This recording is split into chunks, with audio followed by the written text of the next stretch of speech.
Pas vendimit që morëm në dhjetor të vitit kaluar, ose më saktë që zyrtarizuam, si kundër e kishim premtuar në fushatën tonë elektorale për të arritur pagën minimale nga 40.000 në 5.000 lekë, kemi ndërmarrë me njerë dhe hapin tjetër të premtuar për të lehtësuar ndikimin e kësaj rritje mbi sipërmarrjet, duke marrë përsipër të paguajmë të gjithë koston e shtuar të sigurimeve për punonjësit për një periudhë 9 mujore. Dhe kjo gjë është zhvullosur në mbledhjen e fundit të qeverisë, ku është miratuar kompensimi financiar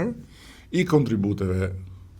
shoqërore dhe shëndetësore për punëdhënësit për periudhën janar-shtator 2026.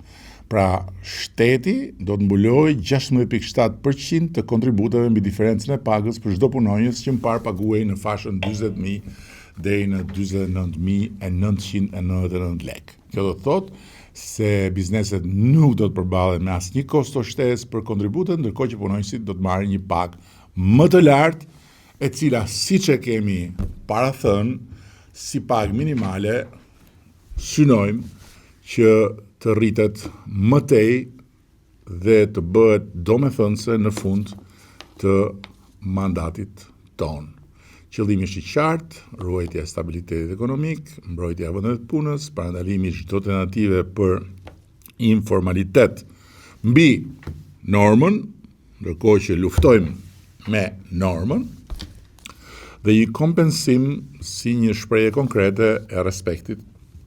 e mbështetjes për biznesin, duke vendosur patjetër të parin